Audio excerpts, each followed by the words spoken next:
ታሪክ የማይዘነጋው የለብሉ የመሃል ሜዳ መሐንዲስ በመላው አህጉር ከብላቴና እስከ አዋቂ ከሊቅ እስከ ደቂቅ በሰው ልጆች ዘመናትን ያስቆጠረ አንድ ተወዳጅ ስፖርት አለ።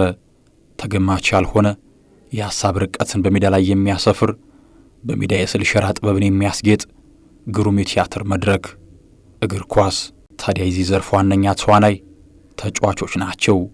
ከግብ ጠባቂ እስከ አጥቂ፣ ከአማካኝ እስከ መስመር ተጫዋች በህብረት ሲተጉ ለድል ይሞሸራሉ። በድል ከፍታም ሲቀመጡ እግር ኳስ አመድ አፋሽ አይደለችምና ታሪክ ላይ ፍቀው ስማቸውን በክብር መዝገብ ታሰፍራለች። በሜዳ ላይ ብቃቱ በከፍታ ተቀምጧልና እግር ኳስ ስሙን የምታውሳው አንድ የመሃል ሜዳ መሐንዲስ አለ።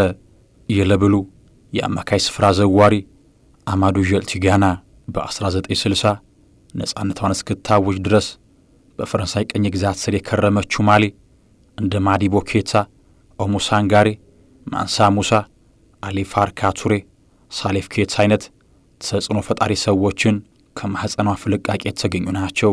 ይህኛው ግን በአረንጓዴ ስዕል ሸራ ላይ አሻራውን ሊያሳርፍ ወርሃ ሰኔ 1955 ባማኮ ተወልዶ እትብቱ ተቀበረ። የትውልድ ሀገሩን ባህልና ወግ የማጣጣም ዕድል ያላገኘው ልጅ ወደ ፈረንሳይ አቀና። በልጅነት ዕድሜውም በኦሎምፒክ ማርሴ ኳስን ማንከባለል ጀመረ። በተለያዩ አካዳሚ ማሰልጠኛዎችም ልጅነቱን ካነጸ በኋላ ወደ ቱሉን ነበር ያመራው። ስደተኛው ልጅ እግር ኳስን ብቻ ማንከባለል ግብሩ አልነበረም። በቱሉን እየተጫወተ ራሱን መደጎም ነበረበትና በትርፍ ሰዓቱ የፓስታ ፋብሪካ ውስጥ ብሎም በፖስታ ቤት ይሠራ ነበር። ነገር ግን በ1978 ወደ ኦሎምፒክ ሊዮ ተዘዋወረ። ወደ ኦሎምፒክ ሊዮ ከተዘዋወረ በኋላ ፖስታን ሳይሆን ኳስን በአግባቡ የሚያመላልስ ልጅ ሆነ። ለጋ እግሮቹ በረቱ፣ ጨቅላ አእምሮ ጎለበተ። የሜዳ ላይ ሳሮች ለኳስ የሚሮጥባቸው ብቻ አይደሉም፣ ድህነትን ሮጦ ለማምለጥ የሚጠቀምበት ስፍራ ሆነ። በኦሎምፒክ ሊዮ ቆይታው ከ104 ጊዜ በላይ ከሜዳ ላይ ዋለ።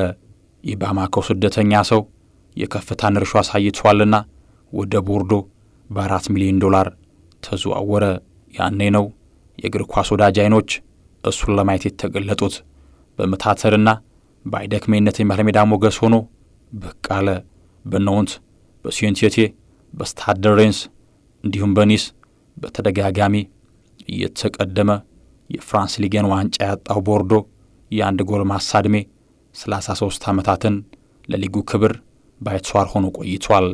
በ1984 እና 85 ግን ጥቁሩ አልማዝ አማዱ ጀልቲጋና ከጓደኞቹ ፓትሪክ ባቲስተን፣ አላን ጂሪስ እንዲሁም ዲተር ሙለር ጋር በጋራ ለክለቡ የዋንጫን ክብር ሰጠ። የ1960ዎቹና 70ዎቹ ዘመን ለፈረንሳይ ብሔራዊ ቡድን የዝቅታ ነበር። የፈረንሳይ እግር ኳስ ፌዴሬሽንም አንድ ውሳኔ ያሳለፈ። ብሔራዊ ቡድኑን በረዳትነት እያገለግሉ የሚገኙት ሚሼል ሂዳልጎ በዋና አሰልጣኝነት ሾመ። እሳቸውም ከወሰኗቸው ውሳኔዎች መካከል የአፍሪካ የዘር ሐረግ ያላቸውን ተጫዋቾች መጠቀም ነበር። ለዚህም ከቲጋና ባለፈ ማሪስትሬሶ አንዱ ማሳያ ነው። በ1980 የጣሊያን የአውሮፓ ዋንጫ ለተሳትፎ እንኳን አቅም ያልነበራት ፈረንሳይ የ1984ቱን የአውሮፓ ዋንጫ አዘጋጅ ሆና ተመርጣለች። ሚሼል ሂዳልጎ በአዲስ አብዮት የለብሉን የእግር ኳስ ጀንበር ሊገልጡ መሰናዳት ላይ ናቸው። ለብሎዎቹ በመጀመሪያ ምድብ ከጠንካሮቹ ቤልጂየምና ዩጎዝላቪያ እንዲሁም ዴንማርክ ተደልድለዋል። የመክፈቻ ጨዋታቸውን በፓርክ ዲ ፕሪንስ በሚሼል ፕላቲኒ ጎል ድል አደረጉ። ሁለተኛና ሶስተኛ የምድብ ጨዋታቸውንም በድል ተወጡ። ያኔ ታዲያ ፈረንሳይ በዚህ መድረክ አንዳች ነገር ልታሳይ እንደምትችል ፍንጭ ሰጠች። ጥንካሬዋ ቅዠት ሆኖ አልቀረም። በግማሽ ፍጻሜ ፖርቹጋልን አሸንፋ በፍጻሜው ጨዋታ በብሩኒ ቤሎንና ሚሼል ፕላቲኒ ጎሎች ስፔን ድል ነስታ በታሪኳ ለመጀመሪያ ጊዜ በአውሮፓ ነገሰች። ታዲያ በዚህ ድል አንድ ሰው አለ። አይደክሜ፣ ብርቱ፣ ከሳጥን ሳጥን እግሮቹ የማይሰንፉ የመሃል ሜዳ መሐንዲስ፣ የቡድኑ የመከላከልና ማጥቃት ዋነኛ መሳሪያ፣ በቅጽል ስሙ ዤኑ ከፈጣሪ የተሰጠ በሚል የሚጠሩት የማሊው ተወላጅ የለብሉ የስኬት ምልክት ማሳያ አማዱ ዣን ቲጋና ዣኑ የዘመናዊ ከሳጥን ሳጥን መጫወት ማሳያ ነው። ተቃራኒ ቡድን ኳስ ይዞ በፍጹም መመልከት የለብህም ብሎ ያምናል። የመሃል ሜዳ ክህሎትን ያስመለከተው ኮከብ ሀገሩን ለከፍታ ሲያበቃም ከቡድን አጋሮቹ ጋር የነበረው ተግባቦት አፍን እጅ ላይ ያስጭን ነበር። ፍልቅልቁ አልማዝ ከአላን ጂሬሽና ሚሼል ፕላቲኒ ጋር በነበራቸው ውህደት የተነሳ ማጂክ ስኩዌር የሚል መጠሪያን አግኝተው ነበር።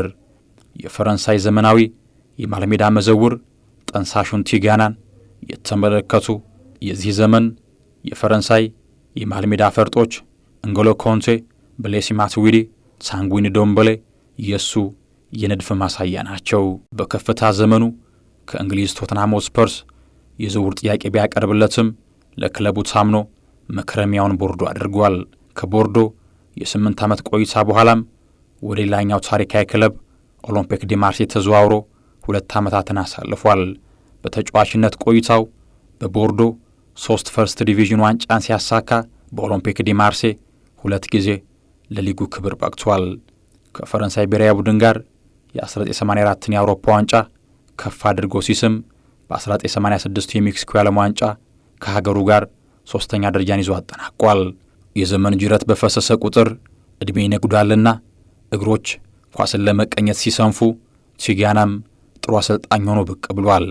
የመጀመሪያ የሥልጠና ሕይወቱ የተጀመረው ተጫውቶ ባለፈበት ኦሎምፒክ ሊዮ ሲሆን በ1995 አሰልጣኝ አርሰን ቬንገርን ተክቶ ስታዴዝ 2ኛ ተገኘ።